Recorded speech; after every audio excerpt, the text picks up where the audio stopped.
Welcome to Paradise in the Pines, a podcast about the people, places, and stories that make this the home of American golf. Brought to you by the Pinehurst Southern Pines Aberdeen Area Convention and Visitors Bureau. And welcome to Paradise in the Pines. I'm Phil Wurz, President and CEO of the Pinehurst Southern Pines Aberdeen Area Convention and Visitors Bureau, and we're joined today by Katie Wyatt, the Executive Director of the Weymouth Center for the Arts and Humanities. And Katie, welcome to Paradise in the Pines. Good morning, Phil. Thanks for having me. Absolutely. We're really excited to have you here. You were named Executive Director almost a year ago. It was last summer. And you talked about, and I read in my research, that this was really the opportunity of a lifetime for you. Everything you've done in your life, and we'll get into that momentarily, led you up to this opportunity. How excited are you to be part of Weymouth and to lead the charge for what's going on there? Oh, man, I couldn't be more excited. It's been a really exciting year. Exciting seems to be the word of the day. But there's a lot of activity going on at Weymouth. Not only are we coming out of COVID after 2 years, but also the house, the main house on the grounds of Weymouth Center for the Arts and Humanities, which is the Boyd House. It is celebrating 100 years this year. It was built in 1922 by architect Amar Embry. In 2022, not only are we celebrating 100 years of the house in events and in discussions, but we're also in a big campaign this year, the Weymouth Wonderful 100, where we're raising funds to support the restoration of the house for the preservation for the next 100 years, and also supporting new programs. So we've got, I'm here to tell you about a lot of new exciting things going on at Weymouth. And if you're looking for something to do in the area, Weymouth, as part of the 100-year celebration, is presenting 100 events. So for those counting at home, that's 2 to 3 a week. So if you don't have weekend plans or you're a visitor to the area, please do check out Weymouth Center. We probably have an Arts and Humanities event going on. And the website is weymouthcenter.org. So there's plenty of information there. We're all familiar with the Weymouth Center. The grounds are absolutely beautiful, for one, and especially in the springtime, it's absolutely spectacular. And you mentioned all the events. There are so many things going on, though, and really the center is the James Boyd House. So let's start there. What is that all about? And when people come to visit, why should they check this out? Yeah, so James Boyd and his wife Catherine Boyd had the Boyd House built and lived in the Boyd House for their duration. When they got married, they moved into the house together. Catherine actually was a tenant at one point on the land, and then met James Boyd, and they got married and had 4 children. And the two of them really turned the house and this community into an arts center. James Boyd was an author. He wrote 2 very important works, Drums and Marching On.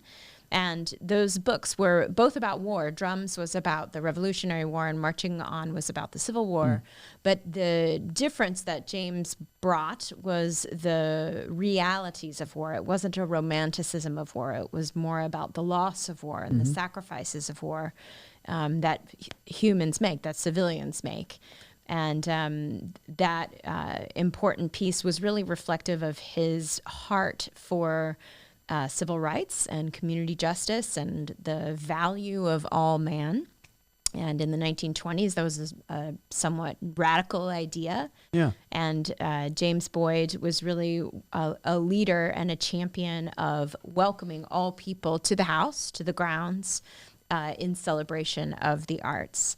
James and his brother Jackson founded the Moore County Hounds. So if you're coming to this area, you, in addition to being a fan of golf, odds are good that you are also a fan of horses. Right, and sure so is. The huge equestrian center that Southern Pines in this area is really in large part thanks to James and Jackson Boyd and the development of the Moore County Hounds and the land surrounding Weymouth Center for the Arts and Humanities now. At one point, it was 2,500 acres. So as you walk around what is now Weymouth Woods, also Weymouth Center, some of the Weymouth Heights neighborhood, as well as the Walthar Mouse Foundation, and Phoenix Village, which is just abuts the Weymouth Center. That was at one point all Boyd land, and it was all called Weymouth. And we're looking at some of the video from the Hounds on the Grounds in January. It was snowing a little bit. It was just a beautiful scene with the snow, and then you see the riders with their red coats on, and the horses were just magnificent. It was just a beautiful event. I hope we can replicate that in the days and months to come. It's really spectacular. Yes, and that's really exemplary of the spirit of the Boyds and the way that they wanted to establish community through their home and through their activities. At this return of the hunt to the Weymouth Center in January of this year, the idea was, yes, there were mounted riders, but also not in this shot right now are all the people who came out to like enjoy their breakfast and have a mimosa and watch the hounds. And that was very much the spirit of the community that the Boyds built back when they were doing the hounds. They would have, of course, their mounted riders, but it was also like the farmers would bring their draft horses and ride with the group, and they would all hunt together. So it was a really community building place and people. Which is what brought me to Weymouth. Yeah, absolutely. And then speaking too about the Literary Hall of Fame, it's really cool too that you have a writers in residence program. Yes. So talk about that and some of the famous writers that have been in the past and ones that you might be expecting here in the future that people can engage with. Yes. So the writers in residence program was established by Sam Reagan, who was a real leader of the establishment of the Weymouth Center. He was also one of the owners of the Pilot, our local paper. And he took over the Pilot from James Boyd. James Boyd was one of the first owners of the Pilot. Then his wife, Catherine Boyd, who then became one of the first female newspaper owners in the United States. And Sam Reagan, when he took over, really wanted to establish a center for literature, have Weymouth, again, retain that spirit and legacy of the Boyds, continue to live it out through having a center for writers to come and work on their published works. So the Writers in Residence program is open to anyone with a tie to North Carolina. So you could be from North Carolina, or you could have lived for some time in North Carolina or interested in doing your work in North Carolina, and you come and stay at the Boyd House, and it's designed to be a retreat. So we have apartments. A portion of the house has been converted into apartments, and the writers have pretty amazing stories. Some of the more famous writers in residence, Kelly Mustin has been a writer in residence. She's now a New York Times bestselling author. Wiley Cash, many know, a North Carolina writer, has also been one of the writers in residence programs. And as part of our 100 events this year, we've got writers in residence readings where they come and they workshop the piece that they're working on, whether it's a new work or the recently published works or their edits to a new piece. Yeah. That creative spirit, that idea of composition and creating a new piece of art to go into the world is a big part of the mission of the Weymouth Center for the Arts and Humanities. And you mentioned too about the 100 events. And just tying into the Literary Hall of Fame, you've had poetry readings there as well, so that's been something you've been doing recently. Yes. But talk about the breadth of the 100 events. We saw the Hounds on the Grounds, and it's really fascinating too because I think you've really brought a breath of fresh air. And from a tourism standpoint, we really appreciate it because we're interested in telling people what there is to see and do in the area, not only for locals, but obviously for those that choose to come to this area and choose this destination.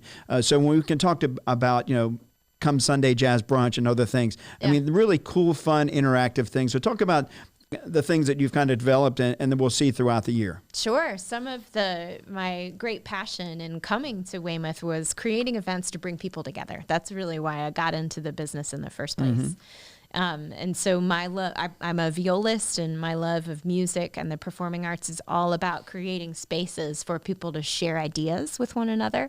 And so a lot of what we're doing this year is about bringing groups together. And we've kicked off a Come Sunday Jazz Brunch series, which is named for Duke Ellington's Come Sunday. Right. And the idea is it's the last Sunday of the month, and every jazz group does their own version of the piece Come Sunday.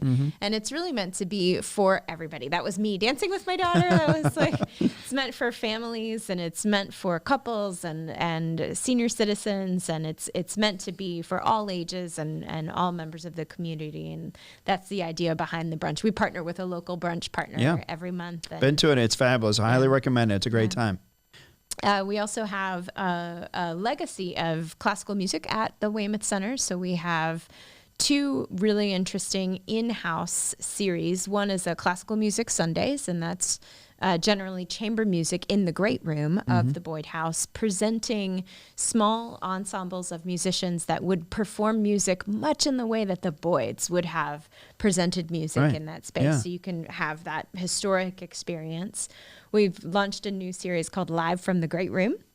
And that series is really about a vintage experience. We serve vintage cocktails, and it's an evening experience, and you come with your date, and you get to experience all of the music of the era. So we've presented bluegrass, but we've also presented new jazz and kind of a... Do people get dressed up? Oh, yes. Yeah, it's a real date night. That's great. Very cool. It's a real date night. So that's Live from the Great Room. And then we've got an outdoor series called Sounds on the Grounds, and that's your typical indie, folk, Americana, live music outside, family-friendly, after-work show.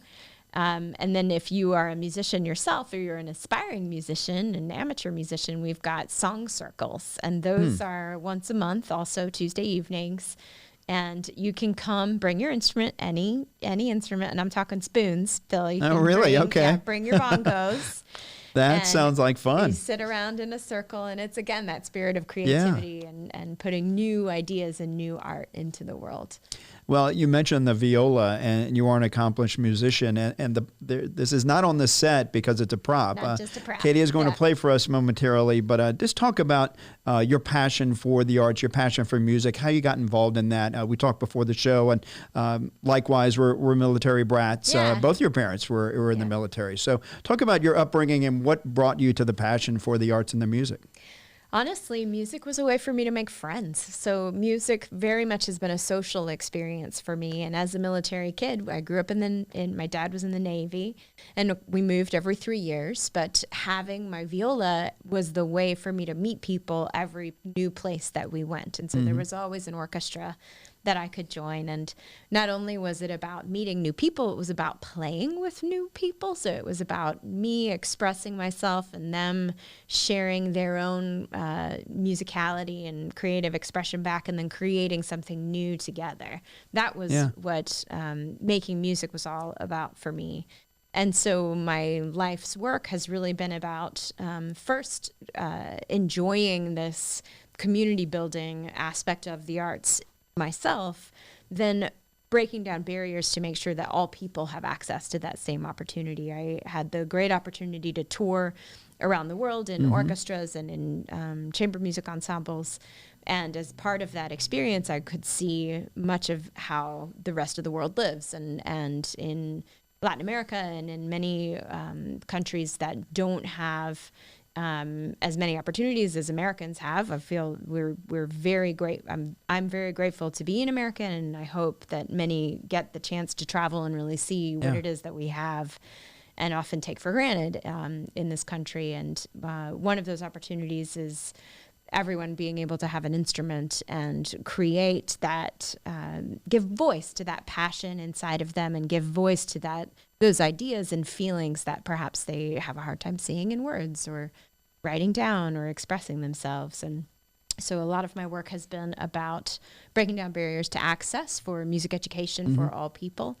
And leading up to this job at the Weymouth Center, I have always dreamed of building something that unites the spirit of creativity in music. So creating new ideas and putting our thoughts and dreams into artistic expression in nature. So being inspired by our natural surroundings and bringing people together to do that collaboratively. So bringing all kinds of people from all walks of life to be able to do that in a beautiful, inspiring space, creating something new. Sure.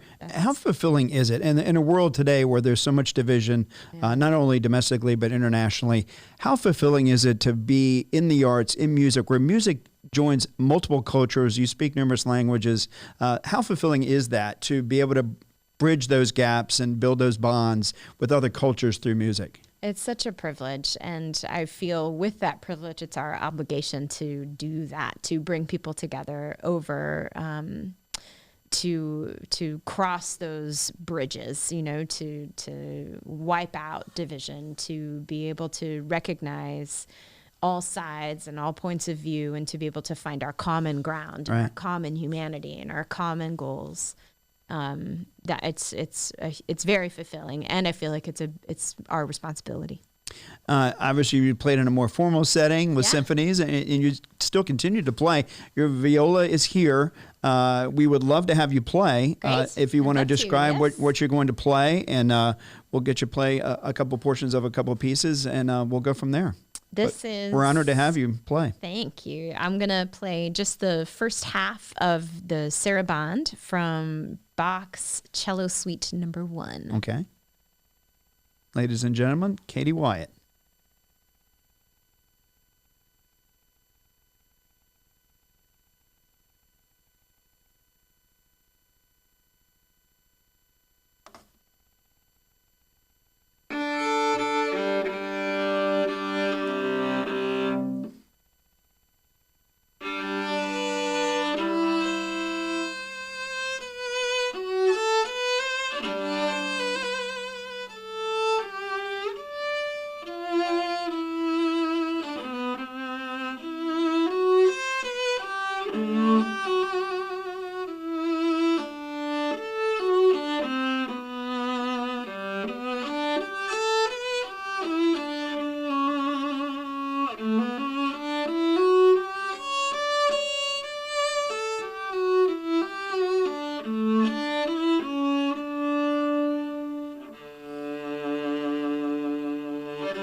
That's beautiful. We can clap. Dan? Thank you. Melissa, you can clap off camera. Excellent job. So where did you start your formal music education? How did this? Public school. Public school, huh? There you go, folks. Public school. So we had the opportunity, Phil and I were talking a little bit before the start of the show. Growing up in the military, we spent a lot of time in Washington, D.C. and PG County in Maryland. When I was a kid, which was the early 80s, was experimenting in integration, in bringing the kids from the white suburbs into the inner cities to build a more integrated population in the public schools. So it was the beginning of magnet programs. And so it was an arts magnet, Thomas Pullen Arts Magnet Elementary. And me and my sisters had the opportunity to take every art. So as a kindergartner through the 8th grade, every kid, every week, and it went on kind of a rotating schedule, had ballet, visual art, theater, instrumental music, computer arts. Remember when they used to call it computer arts? That was an art, computer arts. Photography, we had jazz. We had the opportunity to try out every art form as a young kid, and you were required to take. You had until you were in the 5th grade, 6th grade.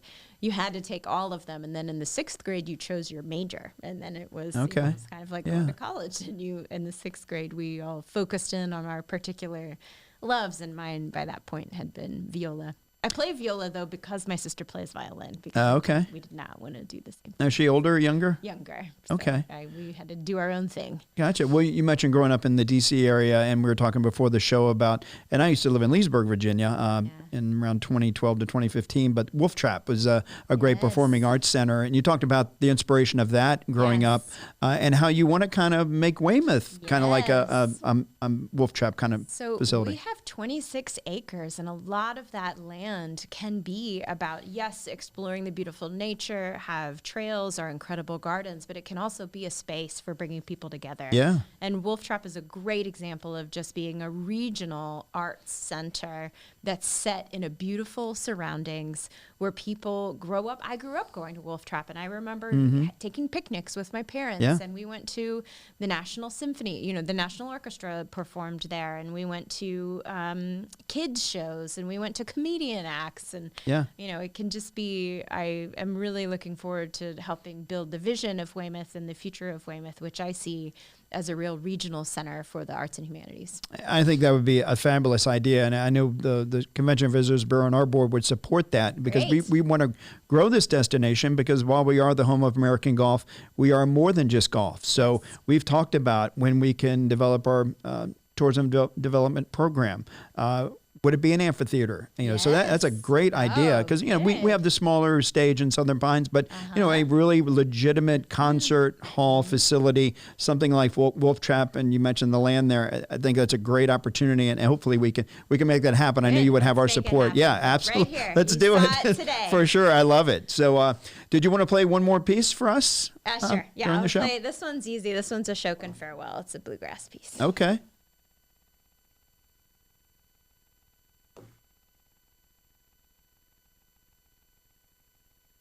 For North Carolinians, what they like. There we go. Here we go. A little shift in style.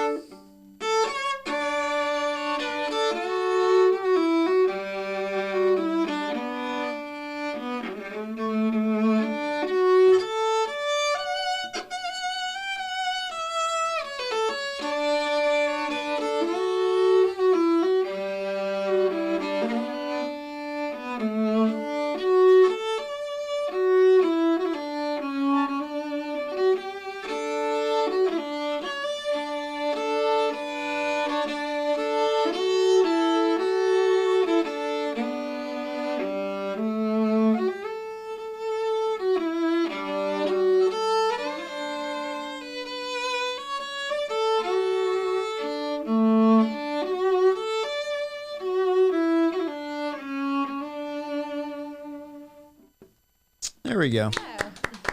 Thank you so much. That was beautiful. Thank you. You were so talented. It's just amazing. We're so lucky to have you at the Weymouth Center. I'm happy to be here. So just obviously you're an accomplished musician, violinist.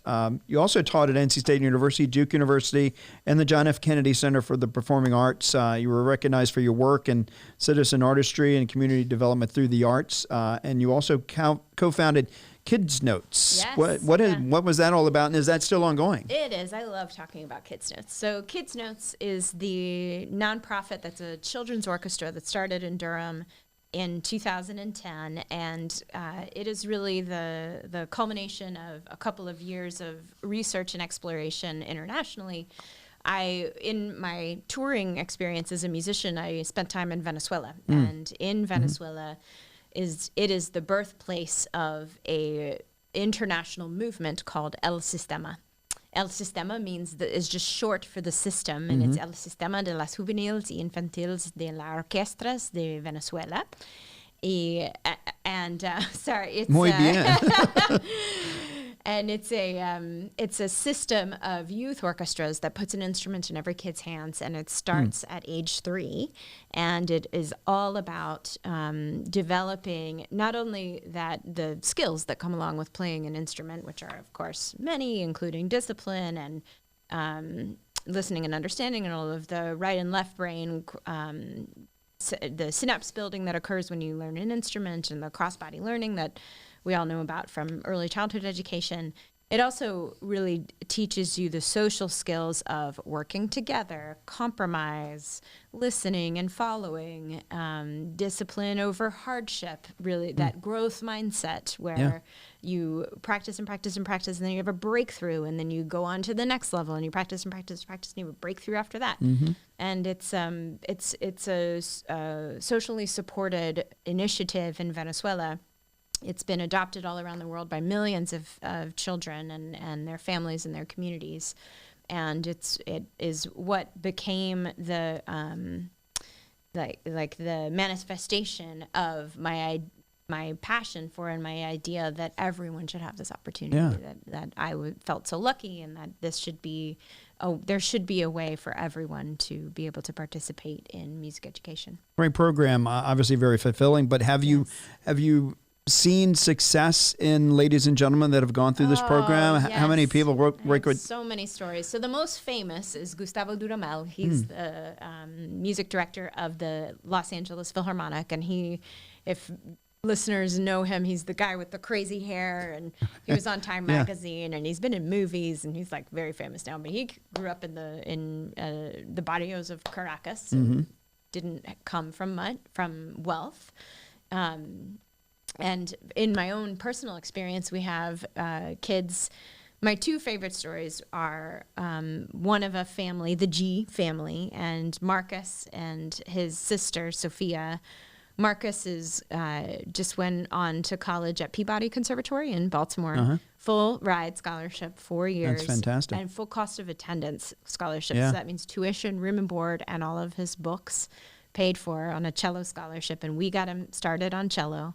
And that's awesome. To be able to offer that to him. That's Gustavo. Yes. Yeah. Well done. Well done, Melissa. You're on the ball. So that's one story. And then the other story is of a family, the Blow family, Donnell and his sister, Blow, and the Donnell Blow and his family. And they came up to me and they said, Katie, do you have any, I was in my late 20s, early 30s when I founded the program. And one of the families a couple of years in said, you're not a parent yet, but so you're not going to quite feel viscerally what this means, but in the after school program that you've provided, and we did 10 hours a week, so it was 4 days a week after school plus Saturday mornings, said in the after school program that you've created, we've been able to not have to pay to send our kids to after school programs, which they would have had to do because the school got out at 3 and our program went until 6. And without this instrumental after school program, they would have had to find other care for their kids. So through Kids Notes and after several years, they had used the money that they would have invested in childcare to buy their first house. Wow, that's awesome. And that was like, I now that I am paying for childcare, my daughter is 3. I can think of all the things that I could have, where the money is going now to pay for her childcare. I could be investing in other places, and for some of these families to be able to buy a home for the first time, as a result of this, of what the savings from childcare costs did for them. That is, I'll never forget that story. And your husband is he's a jazz professor at UNC Pembroke. So you. Great to have. His name's Aaron Vandermeer. Yes. So what is it like to have a supporting husband like that who understands the industry, understands the arts, and you can kind of compare notes a little bit? It's awesome. Dr. Aaron Vandermeer and I created the Come Sunday series together. Yeah. So really that was born of our shared love of jazz. He's the expert though, for sure. I can bring all the people together and be like, let's come together and build Great this combo. community program. Yeah. But Aaron is the one giving the recommendations for who should come and perform. But to be able to go, and it's also, Weymouth has really become a part of our life too. Aaron, when we were dating, there's a fountain at Weymouth, and it was early on in our dating, and he fake proposed to me. He look at Aaron. He's so younger. Fake propose. What does that mean? He pretended to drop something and started to go down on one knee, and I freaked out. But that happened at the fountain at Weymouth. But we had our wedding photos taken there. If you're interested in getting married, Weymouth is a very beautiful venue for weddings. We do a lot of weddings and photo shoots there. Beautiful place to have your wedding. But I took my own wedding photos there, not having any idea that I would be there, working there every day in the future. Well, we certainly welcome you to Weymouth. You've been a wonderful addition, hopefully for a long, long time. Well-deserved executive director. We love working with you. We appreciate you playing some music for us today. And if people want to get involved and WeymouthCenter.org is a website, but if people want to give, it's a 100th year. Obviously, you're, Please accept donations. So how do people get involved? Yes, you can. So in our 100th year, we have a $1 million campaign, and that is through all the things that we do to raise money. So that's foundations and grants, ticket sales, and most importantly, 30% of that campaign is individual gifts, and every gift counts. And it'll go to help preserve Weymouth for the next 100 years. And you can make a gift online, weymouthcenter.org. Give us a call on the phone or send your check in the mail. Also, we have two really important volunteer programs. There are dirt gardeners. So everything you see at Weymouth, which blew me away, everything you see of the grounds outside are maintained by volunteers. And those are They do a great job. Those are our dirt gardeners. And so if you'd like to come and help garden and preserve the grounds at Weymouth, we could do that. The other is the Women of Weymouth. And if you are a woman in the area and you are interested in volunteering and supporting all of the events at Weymouth, we would love to have you. We've just started a docent program. So if you'd like to come and you just have an hour even of your time. Very cool. Williamsburg is a good example of this, or Leesburg. We would love to just have you as a volunteer help offer tours of the house. So Fantastic. Come be part of our community. Well, Katie Wyatt, it's been a pleasure. Executive Director of the Weymouth Center. Thank you for joining us today on Paradise in the Pines. Thank you. If you want to know more about Paradise in the Pines, you can go to our website, homeofgolf.com. Plan your trip to the home of American golf and include the Weymouth Center on your travels. If you want to look at this video, go to our YouTube channel, which is Home of American Golf. And you can also catch out the podcast. I usually use Spotify, but any of your podcatchers out there, check out the podcast. It's called Paradise in the Pines. You've been listening to that show. Thank you again, Katie. Thank you, Phil. And we'll see you next time.